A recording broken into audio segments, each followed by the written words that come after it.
ನಿಮಗೆಲ್ಲ ತಿಳಿದಿರುವಂತೆ ಇನ್ನೇನು ಕೆಲವೇ ತಿಂಗಳುಗಳಲ್ಲಿ ಬೊಮ್ಮಸಂದ್ರದಿಂದ ಆರ್ವಿ ರಸ್ತೆವರೆಗಿನ ಹಳದಿ ಮಾರ್ಗ ಉದ್ಘಾಟನೆಗೊಳ್ಳಲು ಸಜ್ಜಾಗಿದೆ.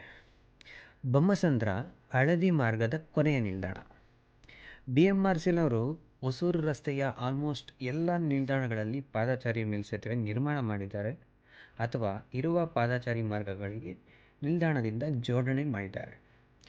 ಆದರೆ ಹೆಬ್ಬಗೋಡಿ ಮತ್ತು ಬೊಮ್ಮಸಂದ್ರ ನಿಲ್ದಾಣಕ್ಕೆ ಮಾತ್ರ ಈ ಕೆಲಸವಾಗಲಿಲ್ಲ.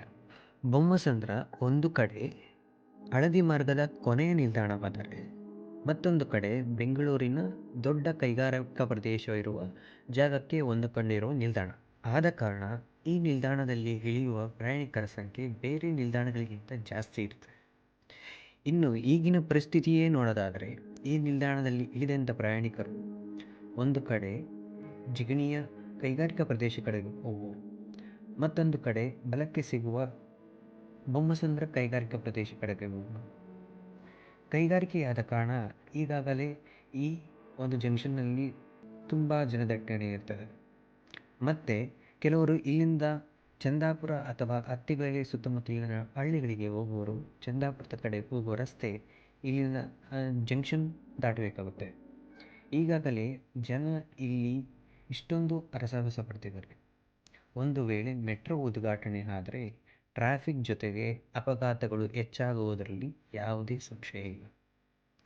ಕೂಡಲೇ BMRCL ಅಧಿಕಾರಿಗಳು ಸಬ್ವೇ ಅಥವಾ ಪಾದಚಾರಿ ಮೇಲ್ಸೇತುವೆ ಕೆಲಸ ಪ್ರಾರಂಭಿಸಬೇಕಾಗಿ ಕೋರಿಕೊಳ್ತೇವೆ. ಈಗಲೇ ಈ HTV ವೆಹಿಕಲ್ಸ್ ಎಷ್ಟು ಓಡಾಡ್ತದೆ ಅಂದರೆ ಜನ ಮಧ್ಯೆ ನಿಲ್ಸ್ಕೊಂಡು ಹೋಗ್ಬೇಕು ಈ ಥರ. ಇನ್ನು ಮೆಟ್ರೋ ಸ್ಟಾರ್ಟ್ ಆದರೆ ಆ ದೇವರಿಗೆ.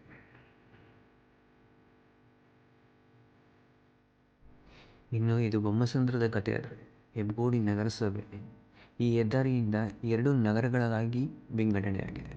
ಒಂದು ಹೆದ್ದಾರಿಯ ಬಲಭಾಗದವರು ಸಬ್ವೆ ಮುಖಾಂತರವೇ ಬರಬೇಕು, ಮತ್ತು ಈ ಸಬ್ವೆಯಿಂದ ಮೆಟ್ರೋಗೆ ಹೋಗಲು ಈ ಪಾದಚಾರಿ ಮಾರ್ಗವೇ ಬಳಸಬೇಕು. ಯಾಕೆ ಕೂಡ್ಲು ನಿಲ್ದಾಣದಲ್ಲಿ ಮಾಡದ ಹಾಗೆ ಇಲ್ಲಿ ಹೆಬ್ಬಗೋಡಿಯಲ್ಲೂ ಮಾಡ್ಬೋದಾಗಿತ್ತಲ್ವ? ದಯಮಾಡಿ ಮೆಟ್ರೋ ಅಧಿಕಾರಿಗಳು ಇದ್ರ ಬಗ್ಗೆ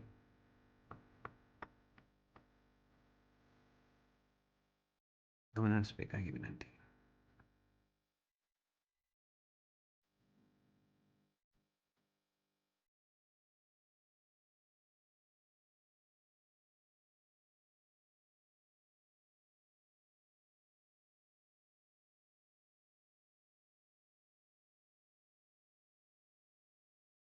ಈ ವಿಡಿಯೋ ಇಷ್ಟ ಆಗಿದ್ದಲ್ಲಿ ಲೈಕ್, ಶೇರ್ ಮತ್ತೆ ನಮ್ಮ ಚಾನೆಲ್ಗೆ ಸಬ್ಸ್ಕ್ರೈಬ್ ಆಗೋದು ಮರಿಬೇಡಿ.